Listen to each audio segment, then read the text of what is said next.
Mbak Dania, kalau tidak salah, Mersikop ini bekerja sama dengan beberapa perguruan tinggi untuk melakukan riset ya? Iya, betul. Dengan perguruan tinggi mana saja dan bisa dijelaskan hasilnya seperti apa? Ya, kami berkolaborasi dengan 2 universitas Indonesia dalam upaya kami membangun basis ilmiah untuk penanggulangan banjirop ini. Betul. Kami bekerja sama dengan Institut Pertanian Bogor, dan kami juga bekerja sama dengan Universitas Diponegoro, di mana masing-masing lembaga penelitian di bawah kedua universitas itu berkontribusi dalam elemen analisa yang masing-masing yang membangun basis ilmiah secara komprehensif untuk banjirop ini sendiri. Baik, lebih detail bagaimana hasil dari penelitian Undip dan dari IPB University itu? Jadi bersama kedua universitas itu kami melakukan kajian risiko dan dampak iklim di daerah Pekalongan Raya, khususnya di Das Kupang dan daerah konektivitas dengan daerah pesisirnya, dan beberapa temuan menarik sekaligus juga mengejutkan yang kami dapatkan adalah, pertama, kami jadi lebih memahami apa akar permasalahan dari fenomena banjir dan genangan permanen yang terjadi di Pekalongan, ada faktor iklim maupun faktor non-iklimnya. Dari data-data hasil analisa, kami menemukan beberapa fakta yang cukup mencengangkan. Jadi dari hasil profil genangan, kami temukan bahwa di tahun base year analisa kami di tahun 2020 itu ada sekitar 1.870 hektar wilayah di wilayah kaji kami itu yang sudah mengalami frekuensi genangan secara permanen. Frekuensi genangan secara permanen ini dalam artian dia sepanjang tahun itu terpapar oleh banjirop. Itu di tahun base year, di tahun 2020. Di wilayah mana saja itu, Mbak? Itu hampir di seluruh wilayah pesisir utara, kota dan kabupaten Pekalongan, tapi juga dari hasil proyeksi kami, sebaran genangan pesisir itu mulai bergeser ke arah tengah di daerah kawasan hilir. Jadi tidak hanya daerah-daerah kelurahan dan desa pesisir saja, tapi juga di kelurahan dan desa hilir juga sudah terdampak genangan permanen. Di samping daerah-daerah yang mengalami genangan secara periodically itu secara permanen sepanjang tahun tergenang, ada juga besaran daerah-daerah yang akan tergenang secara permanen. Dalam artian di sini adalah air sudah akan terperangkap di wilayah tersebut dan terjadi penumbuhan perluasan wilayah yang cukup signifikan. Di tahun base year itu sekitar 480 hektar, meningkat sekitar hampir 2 kali lipatnya di tahun akhir proyeksi kami di tahun 2035. Itu artinya rob semakin hari semakin parah? Ya, semakin dalam dan semakin menuju ke arah selatan. Kasus Kota Pekalongan dan Kabupaten Pekalongan dalam penelitian itu seperti apa, Mbak Dania? Itu data yang kami dapat dari kota dan kabupaten. Oh, itu dua itu kota kabupaten. Itu data dari kota dan kabupaten Pekalongan. Jadi bisa terbayangkan, makanya kenapa kami bilang itu mencengangkan, karena berdasarkan hasil analisa tersebut di tahun 2035 kami prediksi 80% dari kota Pekalongan akan tenggelam. Kota Pekalongan terutama ya. Luar biasa. Baik, kalau dibandingkan dengan kota-kota lain yang kena rob, kota dan kabupaten Pekalongan separah apa sih?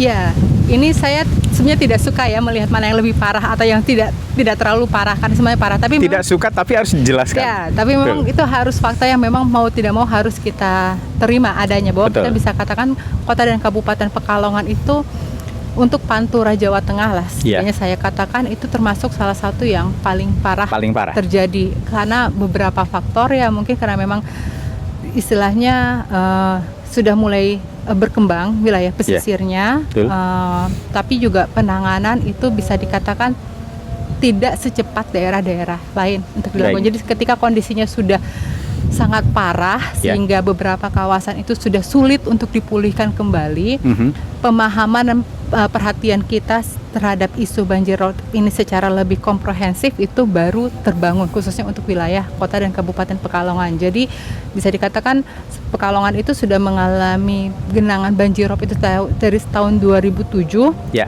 Tapi sepertinya intervensi yang konkret untuk hal tersebut itu baru 10 tahun kemudian. Berarti ada periode 10 tahun di mana wilayah Pekalongan itu istilahnya tidak melakukan intervensi yang secara spesifik dalam aspek penanggulangan banjirop ini sendiri. Kalau tipologi secara geografis, kota Pekalongan terutama ya, karena kabupaten kan menghampar dari pantai sampai ke pegunungan. Kota Pekalongan ini seperti apa sih kok menjadi kota yang paling parah mendapatkan serangan rob? Iya, karena memang kalau karakteristik wilayah Kota Pekalongan seperti wilayah kota-kota pesisir lainnya di Indonesia ya. Betul. Dia daerah yang itu dibentuk oleh daerah aluvial muda. Dan dia sangat cepat tumbuh dan berkembang karena dia terletak di panturan Jawa. Jadi bisa bayangkan tanah muda yang belum padat sepenuhnya, betul, masih mengalami proses secara alami untuk memadat, kemudian berkembang dengan cukup pesat. Apalagi ini kan kawasan Pantura Jawa perkembangannya cukup pesat ya, beberapa tahun kemarin. Jadi kedua kombinasi karakteristik itu ditambahkan kalau misalnya kita daerah kota itu terbangun, bukan cuma beban di permukaan, tapi juga sumber daya alam yang akan terekstraksi dengan sangat laju, dengan sangat cepat, itu juga memperparah tingkat laju penurunan muka tanah. Ini tadi saya mungkin lupa katakan bahwa salah satu faktor dominan dalam tingkat keparahan banjirop di kota dan kabupaten Pekalongan itu laju land subsidence atau penurunan muka tanah yang bisa dikatakan secara rata itu, nilai rata itu ya signifikan lebih tinggi dibanding beberapa wilayah lain. Sampai berapa senti turunnya tanah atau land subsidence dengan naiknya air laut? Nah, kalau dari hasil kajian kami, itu kami menemukan secara rentang keseluruhan wilayah kajian kami yang terjadi di 84 kota dan kelurahan itu, rentang laju penurunan muka tanah itu dari 0 sampai 34 cm per tahun. Baik. Sementara nilai tengahnya itu 16,5 cm per tahun. Jadi bisa bayangkan satu daerah mengalami penurunan muka tanah 16,5 cm per tahun. Sementara kalau dari kenaikan muka air laut itu ya sekitar 8 mm per tahun. Tapi 8 itu terkesan kecil, tapi nilai 8 mm per tahun itu konsisten. Konsisten dan kategorinya itu relatif lebih tinggi dibanding wilayah Indonesia yang lainnya gitu. Sementara DPL Kota Kabupaten Pekalongan 6 meter. Iya, bisa bayangkan kan, makanya kenapa Kota Pekalongan itu ya dengan secara alami dia sedang memampat, kemudian ditambah dengan beban dan ekstraksi air tanah ya semakin cepat, dan banyak faktor-faktor klimatik lain, perubahan iklim lain yang memperparah tingkat risikonya. Ya, saya sedang berandai-andai kalau dibiarkan tanpa intervensi, tahun berapa akan tenggelam Kota Pekalongan? Ya, kalau dari kami lihat di 2035 itu kami sudah mempertimbangkan desain tanggul yang lama ya, berarti tidak tanpa intervensi sama sekali. Dengan sudah adanya intervensi terhadap penanggulan dengan desain yang lama, itu 2035 itu 80% sudah akan tenggelam di Kota Pekalongan. Jadi 2035 tidak terlalu jauh lagi dari sekarang. Lebih cepat berarti ya. Generasi kita itu sudah akan tenggelam. Sudah kerasa ya. Baik. Kemudian apa ya harus dilakukan kalau seperti itu? Silakan mungkin Mas Arif. Pak Arif. Oke, jadi memang kita mencoba untuk memetakan ya kemungkinan kebijakan. Karena memang pemerintah kota sebenarnya sudah melakukan sesuatu, tapi mungkin karena adanya constraint budget atau kendala dari pendanaan dan lain hal begitu, dan kebetulan Pekalongan ini bukan menjadi ibu kota maupun kawasan strategis dari sisi nasional begitu ya. Jadi memang kapasitas pendanaan itu sangat kecil.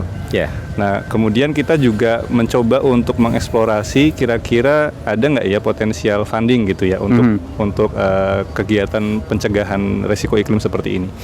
Nah, kita keluar pada konklusi bahwa memang segala sesuatu yang kita rencanakan itu harus berbasis pada resiko jangka panjang. Kemudian didasari oleh satu fungsi ekosistem. Jadi kita mengambil fungsi das kupang. Jadi untuk melakukan langkah preventif itu kita ambil dari hulu sampai hilir. Das kupang itu bisa dijelaskan? Das kupang itu kalau yang dari hulunya di Petung Kriono, sampai di hilirnya itu di Kaliloji. Baik. Kaliloji, Kota Pekalongan. Nah, dari satu elemen das itu ada istilahnya kita harus merencanakan penataan kawasannya. Jadi kawasan-kawasan yang sudah terbanjiri oleh air permanen itu harus apakah memang harus relokasi atau perlu kita tata menjadi permukiman yang lebih adaptif gitu ya, kayak permukiman apung dan lain-lain. Kemudian dari sisi perencanaan kawasan sempadan sungai dan juga pesisir juga seperti apa begitu ya, karena kan perlu ada keberpihakan ke sana juga karena betul. Seringkali daerah sungai itu kan dipenuhi oleh aktivitas begitu ya, termasuk di Kota Pekalongan. Kemudian itu yang pertama, jadi ada perencanaan kawasan dan juga penataan ruang. Betul. Kemudian yang kedua itu terkait dengan pengembalian fungsi ekologi sungai dan pesisir, serta fungsi infrastruktur begitu. Nah sekarang kita masih berat di infrastruktur begitu ya. Banyak bangun tanggul, kemudian parapat sungai begitu. Namun kita belum mengarah ke pengembalian fungsi ekologis begitu. Jadi masih short term lah yang kita lihat seperti itu. Dan kita kedepannya harus lebih ke long term. Kemudian yang terakhir adalah meningkatkan kapasitas dari masyarakatnya. Kapasitas di sini artinya masyarakat mengerti mengenai informasi iklim, mengerti mengenai kerentanan hidup di area seperti ini begitu ya. Termasuk istilahnya mengarus utamakan informasi itu terhadap bermata pencaharian seperti yang kita lakukan di Kota Pekalongan, ada resilient livelihood seperti itu. Pak Arief, kalau ada sekian langkah untuk menyelesaikan kasus rob, terutama di Kota Pekalongan, Pak Arief bisa cerita langkah pertama apa, kedua apa, tiga apa, sampai tuntas. Oke, siap. Nah mungkin saya coba jawab ya. Baik. Nanti Mbak Dinia kalau ada yang saya kurang. Nah jadi memang pertama-tama kita harus menyelamatkan yang paling urgent dulu begitu ya. Betul. Jadi kita harus solve yang paling urgent, yaitu keamanan hidup masyarakat di pesisir. Jadi rumah-rumah yang sudah mulai tenggelam gitu ya, seperti desa-desa yang kalau di kabupaten itu ada di Simonet begitu. Itu harus kita pikirkan bagaimana mereka bisa hidup layak lagi gitu. Apakah dibangunkan di daerah yang lain begitu ya, tapi dengan konsekuensi pastinya. Betul. Kemudian apakah kita tata kawasannya jika masih mungkin begitu. Kemudian kalau secara kondisi hidup sudah aman, kita baru pikirkan bagaimana ekonominya begitu ya. Ekonominya sembari kita menata lingkungannya. Betul. Jadi setelah masyarakat ini sudah bisa tidur nyenyak di malam hari begitu ya, kita tata lagi ekonominya. Kita pikirkan mata pencaharian apa dengan teknik budidaya seperti apa begitu. Lalu dengan paralel kita juga menata ekosistem kembali begitu.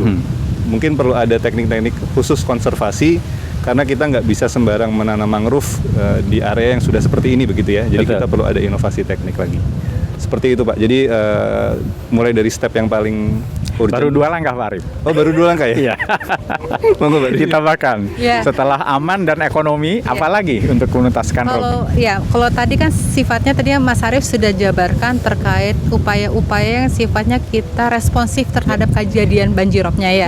Tapi mungkin short dan medium term itu harus dilakukan karena bagaimanapun ada yang sifatnya urgent untuk kita lakukan. Tapi tentu kita tidak boleh berhenti di situ. Kita juga harus berupaya menanggulangi yang menjadi akar masalah dari si banjirop itu sendiri. Dan kalau kita tahu bahwa penurunan muka tanah itu adalah salah satu kontributor utama dan kita tahu sinyalir bahwa ekstraksi air tanah yang tidak berkelanjutan itu adalah salah satu kontributor terbesar dari penurunan muka tanah. Berarti isu terkait alternatif sumber air dari masyarakat terdampak maupun juga di kawasan pesisir itu harus menjadi langkah berikutnya yang harus dipikirkan, karena kalau resource kita dialokasikan terus ke dalam upaya-upaya yang sifatnya responsif itu tidak akan benar-benar menyelesaikan masalah secara jangka panjang. Jadi langkah selanjutnya adalah menyelesaikan akar permasalahannya, yaitu alternatif sumber Berarti air. Eksploitasi air bawah tanah stop. Cari air permukaan tanah. Tapi tentu kita tidak bisa bilang stop tapi kita tidak berikan alternatif kan. Ketika kita minta stop, kita sediakan alternatifnya apa begitu. Baik. Kalau pembangunan tanggul, apakah solusi jangka panjang? Kami berusaha melihatnya secara objektif ya dalam tanggul ini, bahwa kalau kami memandangnya tanggul dibutuhkan atau tidak, dia dibutuhkan. Dibutuhkan tapi bukan untuk mengatasi masalah.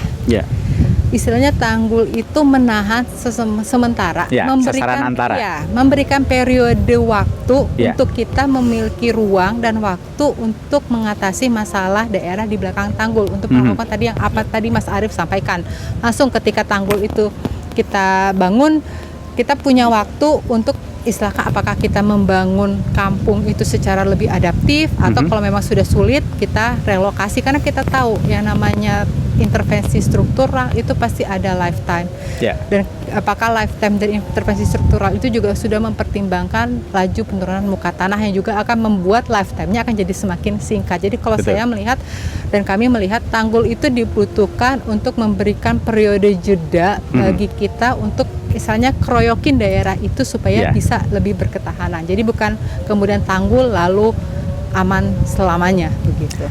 Kalau sumber daya sangat memadai, uang nggak masalah, untuk menyelesaikan ini apa yang harus dilakukan? Kalau hal tersebut no problem, kayak beberapa negara maju seperti Jepang membuat tanggul yang sangat tinggi untuk menahan tsunami gitu, gimana Pak Arif?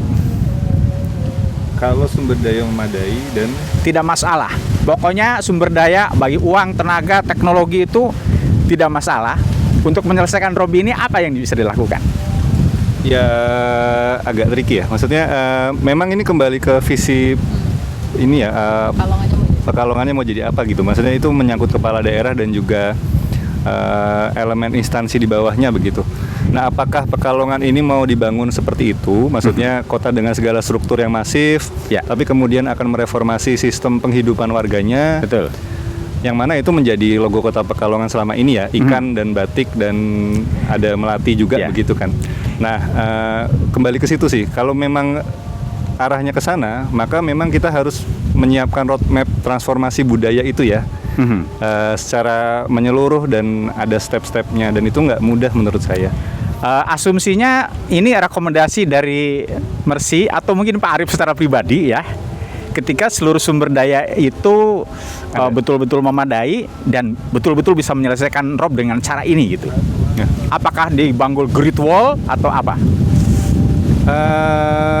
Kembali lagi ke statement Mbak Denia tadi ya, bahwa wall itu memang tidak menyelesaikan akar masalah begitu. Jadi memang kita harus, kalau misalkan menyelesaikan akar masalahnya adalah menyediakan sumber air alternatif. Kemudian ada pengamanan pantai yang sifatnya vegetatif seperti itu ya. Tapi tentu dengan kombinasi struktural yang sifatnya masih temporer begitu. Betul. Jadi sebisa mungkin sih kita kembali ke Pekalongan yang kayak seperti dulu begitu. Maksudnya masih pesisirnya itu juga produktif. Maksudnya masih bisa mencari ikan secara tangkap dan lain-lain. Artinya kita nggak bisa sangat mengandalkan ke tembok itu ya untuk melindungi diri kita. Sementara penghidupan banyak di luar sana begitu. Betul. Mbak Denia mau nambahin? Ya, saya setuju sih tadi dengan Mas Arif sampaikan. Apakah kita mau mereplikasi pendekatan yang sifatnya struktural, mega struktural, yang kemudian akan mempengaruhi sistem kota dan sosial ekonomi masyarakat Pekalongan, atau kita mau mencari solusi yang bisa win-win untuk keduanya gitu. Dalam artian kita coba cari, yaitu kita coba selesaikan akar masalahnya. Tanggul itu dipahami sebagai media untuk memberikan jeda di mana kita bisa melakukan upaya di belakang tanggul itu. Tapi kemudian ketika tanggul itu sudah lewat fungsinya, kayak lifetime infrastrukturnya, daerah tersebut sudah siap, sudah adaptif, sudah tidak lagi ketergantungan dengan air tanah, sehingga laju penurunan muka tanah sudah bisa di stop, kalaupun tidak bisa sudah bisa dikurangi, kalaupun tidak bisa berhenti sama sekali karena masih ada pemampatan alami. Masyarakat sudah hidupnya sudah bisa lebih adaptif. Daerah-daerah yang memang sudah tidak bisa dikeringkan, apakah memang dibuat menjadi kayak model kampung apung. Daerah-daerah yang sudah genangan permanen dimanfaatkan menjadi apakah badan air, tempat rekreasi, tapi kita kelola supaya apa yang menjadi sekarang itu tidak menjadi sesuatu yang produktivitasnya itu benar-benar sudah nol gitu. Tapi tanggul itu menjadi kayak painkiller sesaat bagi kita untuk bisa mengatasi apa yang menjadi sakitnya sebenarnya. Ya. Diskusi tentang opsi penanganan Rob ternyata butuh waktu khusus berarti ya. Iya. Seperti apa skenarionya? Iya. Baik, Mbak Dania, Pak Arif, terima kasih. Luar biasa, sangat bermanfaat untuk solusi mengatasi Rob di kota dan kabupaten Pekalongan. Sampai jumpa dan terima kasih. Sama-sama. Terima kasih sudah mengundang Mercy Corp.